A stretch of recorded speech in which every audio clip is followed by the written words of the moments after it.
Welcome guys to another Before You Buy video. Sa mga bago pa lang sa channel na to, the Before You Buy series is a playlist where I provide a general overview of stocks that are a part of the Philippine stock market. So for this video, I'll be talking about Ayala Land Inc., stock code ALI, and the recording date of this video is June 2026. This video will be divided into segments and ito yung mga chapters. So, pag-usapan muna natin yung ownership structure. So, for the ownership structure, so nasa pangalan pa lang, alam nyo na kung sino yung majority owner or majority shareholder ng Ayala Land. So, of course, that's Ayala Corporation with 54.75% na ownership ng ALI and public ownership with around 45.25%.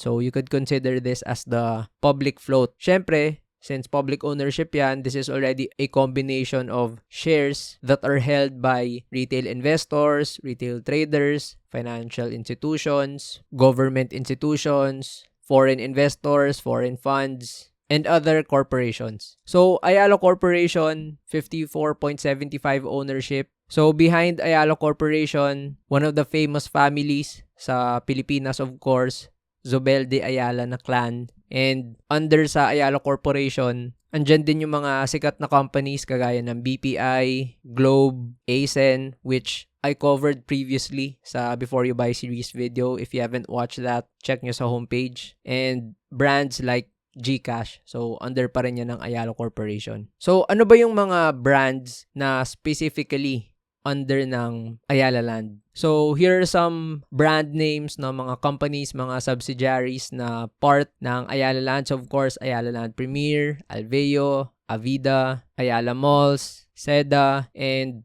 A-REIT, which is of course yung kanilang real estate investment trust. So, I won't be talking that much about A-REIT sa video na to kasi this video is specifically for Ayala Land. Pero definitely, I will make a video about A-REIT soon. So, now that we know kung ano yung mga iba't ibang brands or subsidiaries, mga companies na under sa Ayala Land, and I'm sure familiar sa inyo yung most of the names na nakikita nyo dito sa screen.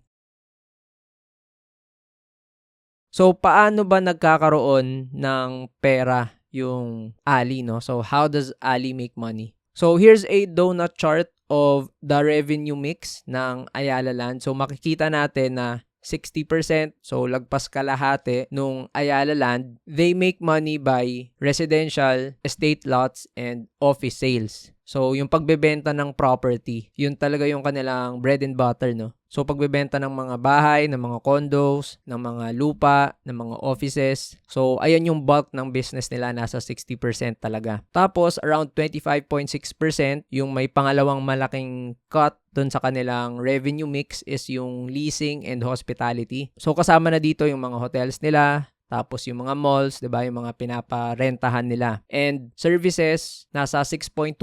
So under dito is yung construction companies nila, yung mga iba't iba pang mga subsidiaries na part ng company. And non-operating interest and other income nasa 8.3%. So mga maliliit na mga ways on how they make money na pinagsama-sama lang. Pero kitang-kita naman dito sa donut chart na lagpas 80% nung Ayala Land, nagkakaroon sila ng pera sa either sa pagbenta ng mga properties or pagpaparenta nila. So, yung pinakita ko na yon is the revenue mix. It's a donut chart kung paano nagsisplit yung ways ng Ali kung paano magkaroon ng pera. But the question is, what makes Ali effective? So, bakit isa siya sa mga pinakamalaking companies dito sa Philippines? And bakit sobrang dami talaga nilang properties na under dito sa company na to? So, I'm going to talk about two main reasons kung bakit sobrang effective ng Ayala Land. But again, since this video is just a general overview, isi-simplify ko lang talaga yung mga explanation and I won't be talking that much about numbers, no? So the first reason is because of their market segmentation strategy. So sa mga matagal ng viewers ng channel na to, napag-usapan ko na yung market segmentation strategy sa video ko about Pure Gold. So pag-uusapan ko ulit yan dito, yung strategy na yan, but this time for Ayala Land. So kung bago ka pa lang sa channel na to, okay din na mapanood nyo tong video ko sa Pure Gold after you watch this Ali video. So ano ba yung market segmentation strategy? So in order to understand kung ano ba yung market segmentation strategy, we need to discuss first a concept na tinatawag nating socio-economic classes. So in simple terms, yung socio-economic classes is kung paano dinidivide into groups yung society or yung population ng isang country. Sa socio-economic classes, dinidivide natin into groups based sa kanilang wealth, sa kanilang economic activity, and sa purchasing power. So, syempre, yung first group considered as yung mga pinakamayayaman, syempre andyan yung rich na class or rich na group. And of course, yung opposite ng mga mayayaman is part ng poor group or poor class. So, label lang natin sila as E. And then, above the poor group or poor class, lower income, and then middle income, tapos yung upper income. So, mas mayaman sila sa middle income, pero hindi sila kasing yaman ng mga nasa rich group or rich class. And then, madadagdagan pa natin to, yung gitna ng middle income tapos upper income, yan yung upper middle. And yung gitna ng middle income tapos lower income is lower middle. So, what is the importance of this pagdating sa business? So, gaya nga ng sabi ko kanina, pagdating sa socio-economic classes, nadi-divide yung population into groups based sa kanilang level ng wealth, sa economic activity, sa purchasing power, sa pera. So when it comes to the perspective ng mga negosyo, alam nila kung paano i-target yung different groups na to, kung ano yung mga products or mga services na pwede nilang ma-offer or mabenta. So in the case of Ayala Land, they decided to focus on these 5 groups, yung nasa color black na font. So, tanggal na yung D and E na group. So, matitira na lang itong 5 segments na to or yung 5 groups na to. So, focus muna tayo dito sa lower middle, middle income, tapos upper middle. So, itong cluster na to is yung core segment ng Ayala Land. So, in terms of volume, ito yung nagge-generate talaga ng revenue nila, no? Itong group na to. Which makes sense, syempre, dahil in terms of the percentage population, mas marami itong group na to compared sa upper income tapos rich. So, pagdating dito sa core segment, dito na papasok yung mga brands kagaya ng Bella Vita, Amaya, and Avida. So, itong mga brands na to, yung way nila to do business, yung way nila kung paano mag-market, mag-advertise, magbenta, is targeted towards this core segment ng socio-economic classes na to. So, ayun yung sa core segment. And then, upper income, tapos rich, ito na yung premium segment. So, yung end kasi nung range ng upper middle, no, pwede nating makonsider din na talagang high income group sila. So, kahit papano, pwedeng makapture pa rin ng Ayala Land into the premium segment yung certain percentage na yon na part ng upper middle. And pagdating dito sa premium segment ng Ayala Land, dito na papasok yung mga brands kagaya ng Alveo and of course, Ayala Land Premier. So, ayan yung market segmentation strategy. So, talagang covered ng Ayala Land yung buong spectrum ng 5 groups na yon. So, the second reason on why Ayala Land is effective is because of vertical integration, and it goes like this. So, here's a sample of a condo unit sa Metro Manila. So, ano ba yung process kapag nagkakaroon ng development para sa isang condo? So, of course, it starts with a real estate developer. And yung first step dyan, syempre yung developer, yung company na yan, nagde-decide siya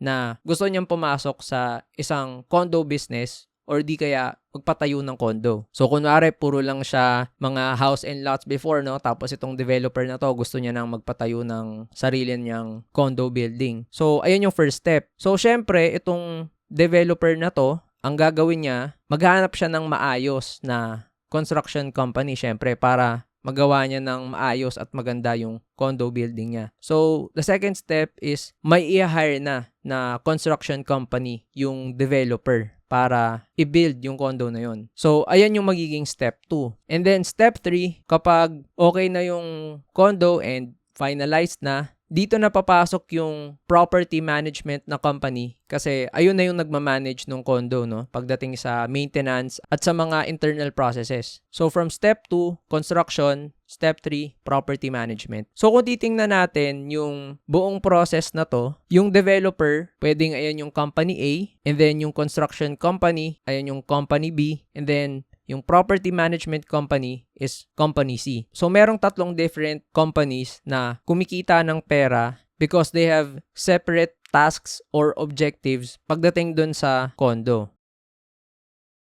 How does Ayala Land develop a condo? So ito isang example, Avida Towers. So how did Avida Towers ended up in Quezon City? So number 1, syempre yung developer which is Ayala Land decided na gusto nilang magpagawa ng condo building sa QC. So ayan yung step 1. So step 2, gaya ng sabi ko kanina, a construction company is hired to build the condo. Pero pagdating sa Ayala Land, hindi yun yung mangyayari. Kasi hindi na nila kailangan mag-hire pa ng separate na company because Ayala Land builds the condo. Kasi yung Ayala Land, sila mismo meron silang construction company. So from step 1, nag-decide yung Ayala Land na gusto nilang magpagawa ng condo. Step 2, sila na rin yung mismong gagawa. And then step 3, kanina, a property management company is hired to manage the condo. Syempre, hindi ulit yun mangyayari pagdating sa condo na dinedevelop ng Ayala Land. Because sila mismo yung magmamanage ng entire condo dahil sila mismo, meron silang property management na company under them. So, ayan yung step 2 and then ayan yung step 3. So, Ayala Land decides it wants to develop a condo business sa Quezon City. So, sila yung developer. And then, Ayala Land din yung construction company. Tapos, Ayala Land din yung property manager. So, this is what vertical integration is all about. Kanina, doon sa example na kung saan may 3 processes na 3 main processes pagdating sa condo business, pwedeng may 3 companies na may iba't ibang task at objective and 3 companies din na yon is 3 silang may mga separate na perang nakukuha doon sa project. Pagdating sa Ayala Land, sila lahat doon sa 3 main processes na yon. So, walang takas yung profits or yung kita kasi napupunta lang sa isang company. So, nagkakaroon yung Ayala Land ng tinatawag natin na high margin capture. Kasi different processes is nakukuha nila yung pera tapos hindi na napupunta sa iba. And that's why vertical integration siya kasi kung makikita nyo dito sa processes, ayan siya, di ba, vertical. And yung mismong company na i-integrate niya or na ko-connect niya lahat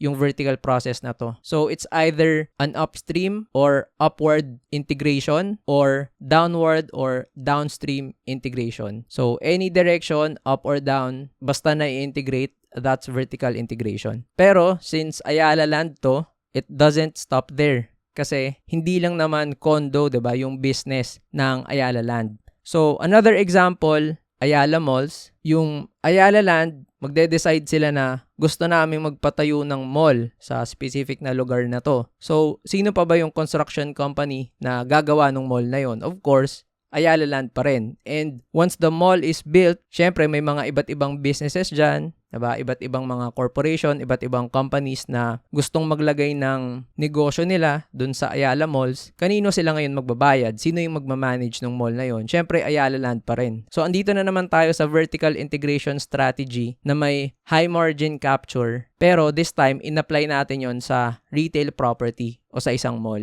And hindi lang yan sa malls kasi pagdating sa mga hotels nila, ganun din yung ginagawa ng Ayala Land, no? So, sila yung magde-decide na magde-develop sila ng hotel, tapos yung construction company nila yung magbe-build ng hotel na yon and sila rin yung magmamanage. So, high margin capture ulit, tapos vertically integrated ulit. And the same goes with their office buildings, corporate buildings. Ayala Land decides to create an office building, tapos yung construction company nila yung magbe-build ng office building na yon. And syempre, Ayala Land din yung magmamanage ng property.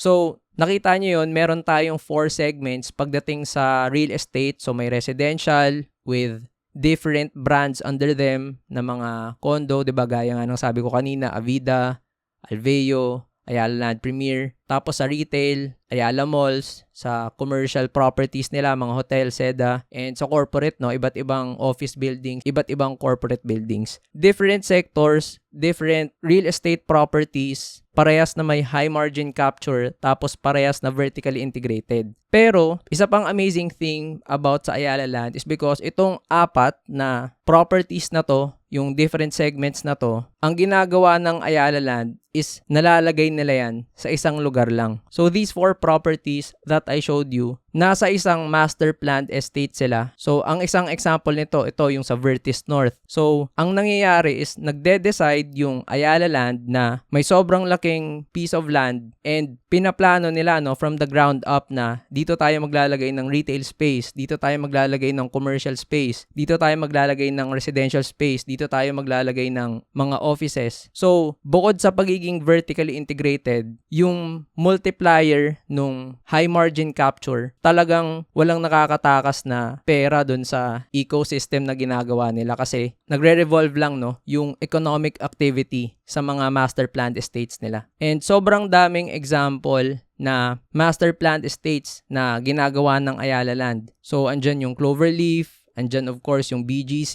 Ayala Alabang, New Valley. So, iba't iba nga lang of course yung mga properties na andoon at iba-iba din yung mga brands na andoon. Pero the execution, the general idea is the same. Whenever they do master planned estates, ang objective nila is as much as possible maging vertically integrated. Tapos high margin capture for those places. So before I move on sa next topic, kung bago ka pa lang sa channel na to, this channel has an exclusive membership and exclusive group. So nakikita nyo dito sa screen yung tatlong type ng groups na yon: compounding crew, portfolio pilots, and market masters, along with their different benefits and perks. So in order to join this membership group, you can check the pinned comment para sa details. So balik tayo sa discussion. So we've already talked about how Ayala Land makes money and kung paano sila nagiging effective. So pag-usapan naman natin ngayon kung paano nagsispend ng money yung Ayala Land, kung ano ba yung mga expenses nila. So very simple lang din yung expenses mix ng Ayala Land. So ito yung kanilang donut chart. So may tatlo lang naman na divisions yan. So pinakauna sa lahat yung real estate costs. So kung natatandaan nyo kanina, yung dalawang ways kung paano nagkakaroon ng pera yung Ayala Land is pagbenta ng properties tapos sa leasing nila. So, lagpas 80% yon ng pag-generate nila ng revenue. So, syempre, hindi rin nakakagulat na malaki yung expenses nila pagdating dun sa costs ng real estate na yon. Andyan na yung pag-develop, of course, ng mga properties. So, makikita natin yung real estate costs nila. Nasa 77.5%. So, nasa 80% na rin halos, no? So, syempre, sa dinami-dami ng master planned estates nila tapos sa dinami-dami ng mga buildings na naipatayo nila, 'di ba? So, ang laki ng expenses noon, of course. And syempre, continuous pa rin yung paggagawa nila ng properties. So, the second one na malaking cut pagdating dun sa expenses nila is yung interest, financing, and others. So, nasa 15% yan. So, dito pumapasok yung processes kagaya ng mga bayad utang nila. So, malaki-laki, no? Nasa 15%. And then, 7.5% na cut doon sa expenses nila, yung general and administrative expenses. So, dito na pumapasok yung iba nilang overhead expenses. So, dito na pumapasok, of course, yung kanilang pagpapasweldo, no? Sa mga empleyado nila. So, who are the major competitors of Ayala Land? So, I'll be dividing this into two segments. Yung mga listed sa PSE, tapos yung non-listed. So, take note, major competitors lang, diba? Kasi sobrang dami namang developers sa Pilipinas. Pero syempre, pag-usapan lang natin yung mga kilala, tapos mga malalaking developers. So, pagdating sa mga companies na listed sa PSE, syempre number 1 dyan, SMPH, no? SM Prime Holdings. Syempre, bukod sa SMDC na nagde-develop ng mga iba't ibang properties, andyan pa rin naman syempre yung SM Malls, no? Kalaban ng Ayala Malls. So, isa talaga sa mga biggest competitor nila yan, no? Yung SM Group. And then, second one, Robinsons Land. So, malaking competitor din nila yan. May mga properties din na ginagawa and syempre, Robinsons Malls. So, the Robinsons Group. Tapos, andyan din of course yung Mega World Corporation. Kalaban din nila yan sa commercial properties, sa mga hotels, sa mga residential properties, sa mga planned estates. And other listed companies sa PSE kagaya ng Shank Properties, CLI, CPG, Century Properties Group, na may mga specific sectors lang or segments ng business nila na nakikipag-compete sila dyan. So pagdating naman sa non-listed, gaya nga ng sabi ko kanina, sobrang daming developers sa Pilipinas. Pero syempre pag-usapan ko lang yung mga major competitors nila. So sa non-listed, of course, andyan yung DMCI Homes. So baka tanungin nyo na bakit nilagay ko sa non-listed yung DMCI Homes? Clearly merong stock na ang pangalan is DMCI or DMC. So the distinction kasi is yung DMC or yung DMCI na nasa Philippine Stock Market, DMCI Holdings kasi yun. Ayun yung main company ng Consonhina Group. So ayun yung holdings company na kung saan may majority ownership sa mga iba't ibang companies under them or mga subsidiaries nila. So ang mga subsidiaries na yan is SEC, so Semirara Mining, no, DMC Construction, DMC Power, DMC Mining, and isa sa mga subsidiaries doon is yung DMCI Homes. So yung DMCI Homes, hindi yun listed sa stock market, ang listed yung parent company nila. That's why non-listed yung DMCI Homes.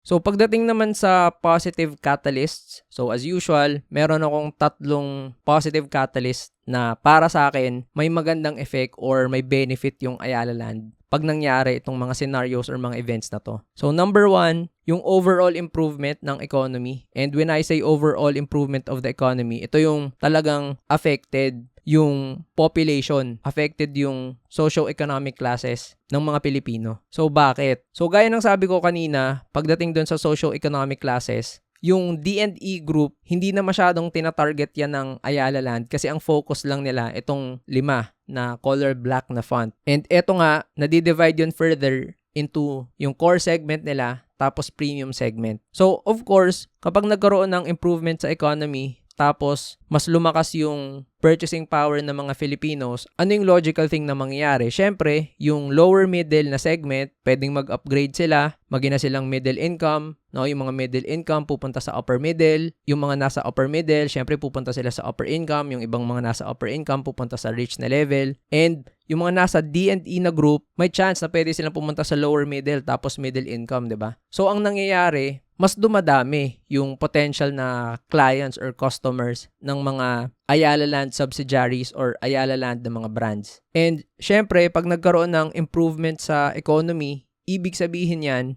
yung mga iba't ibang lugar sa Pilipinas, magkakaroon din ng improvement pagdating doon sa economic activity nila. Which brings me to the second positive catalyst para sa Ayala Land, yung further expansion nila. So if you're going to look at this map, this is the map of the Philippines, of course, and yung mga yellow na mga bilog dyan, ayan yung mga areas na kung saan may significant exposure yung Ayala Land. And what do you notice pagdating dito sa map na to? Majority of the business, no, majority of the properties ng Ayala Land, nakafocus talaga sa Luzon, no? Central Luzon and Metro Manila. So syempre, alam naman natin na yung Luzon area talaga yung may concentration ng wealth and ng economic activity. So, of course, it just makes sense na dito talaga mag-operate yung Ayala Land, no? Pero syempre, sa mga iba't ibang lugar sa Pilipinas, meron din naman silang coverage at exposure, pero hindi pa ganun kadami or hindi pa ganun kalaki. So, dito pumapasok yung pangalawang positive catalyst na further expansion kasi syempre, as they expand further sa iba't ibang provinces, iba't ibang key cities sa Pilipinas, syempre mas marami yung makakapture nila na income pag nagawa nila yon. Lalo na dun sa model nila na kung saan nagma-master plan sila ng mga estate and maganda yung vertical integration strategy nila, no? Yung high margin capture na ginagawa ng negosyo nila, talagang magbe-benefit sila dun. Pero ayun nga, yung pag-expand nila further, syempre, sobrang affected yun ng pag-improve ng economy. So, itong 1 at number 2, talagang hand-in-hand sila. The third one is low interest rates. So, gaya ng pinakita ko kanina dun sa donut chart pagdating sa expenses, yung pangalawang may malaking cut dun sa expenses nila is yung interest and yung financing. So, isipin nyo 15% yan. So, ibig sabihin at lower interest rates, pwedeng mas less yung binabayaran na utang ng Ayala Land. So, magbe-benefit sila sa low interest rates in the short term, medium term, and in the long term. So, syempre, kung meron tayong positive catalysts, meron din tayong negative catalysts. And first sa list, syempre, kung may nag-i-improve na economy as a positive one, pagdating sa negative, syempre, yung economy na mas nagiging weak. So, ano ba yung isa sa mga factor na kinoconsider ngayon kung bakit maraming mga traders or may mga investors na nagsasabi na nagiging weak nga yung economy ng Philippines? So, ito isang article na kung saan outsourcing jobs in Philippines and India come under threat as workers race to adapt to AI. So, alam naman natin na yung next na technology na nagbo-boom sa global scene ngayon is of course AI, and eto nga yung pessimistic view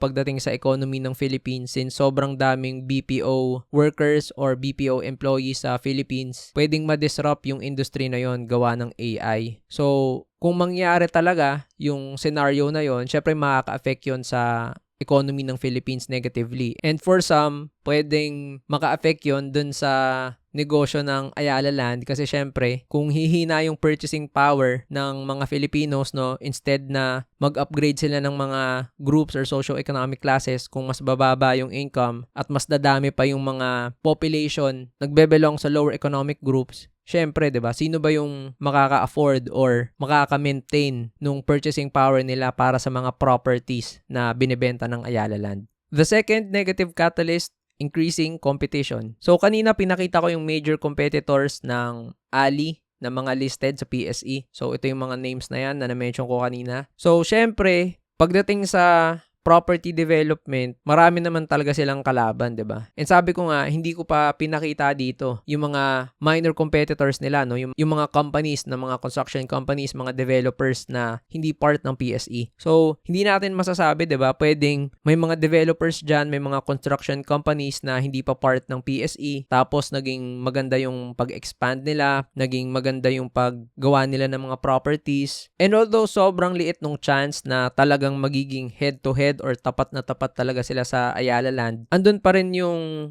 chance na mabawasan yung market share, mabawasan yung consumers, yung mga kliyente or mga customer ng Ayala Land. Kasi yung mga maliliit na developers na to, mga maliliit na construction companies, pwedeng makuha nila yung mga customers or mga clients na dapat mapupunta sa Ayala Land, di ba? And syempre, ito na rin mga established na mga companies na to, regardless pa kung anong socio-economic class or economic group yung tinatarget nila. Syempre, hindi maganda para sa Ayala Land na yung mga dapat nilang customers or clients mapunta sa mga ibang businesses or ibang corporations na to.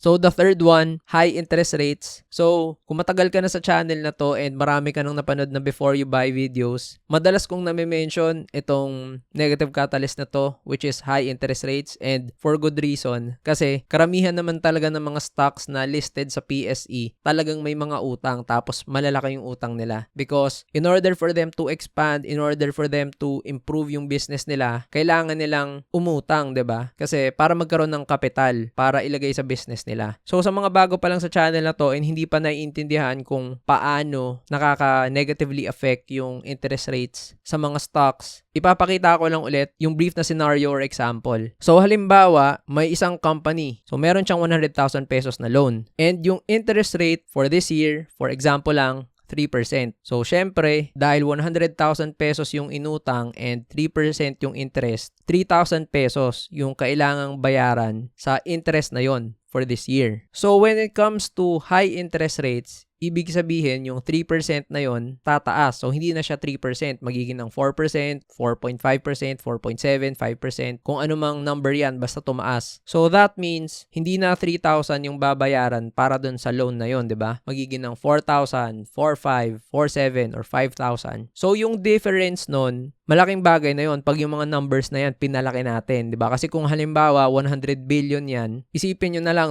every percentage point ang laki nung difference, kasi millions or billions yung pinag-uusapan natin na napupunta sa interest payment instead of the expenses na napupunta sana sa capex nila, sa pag-improve ng business or sa pag-further expand. So yung Ayala Land, yung interest-bearing debt nila, yung total nun, nasa 318 billion pesos. So, ang laki ng utang nila, di ba? 318 billion. And, nung 2025, yung interest payments nila, dun sa utang nila na yon is nasa 20 billion pesos. So, ayun lang guys. That ends this Before You Buy video for Ayala Land. If you haven't watched yung mga ibang Before You Buy videos ko, you can click towards the upper right. And stock market lesson videos sa bottom right. Also, don't forget to like this video if you've learned a lot sa video na to, found value sa video na to. And don't forget to subscribe sa channel so you'll always be updated sa future videos na i-upload ko pa.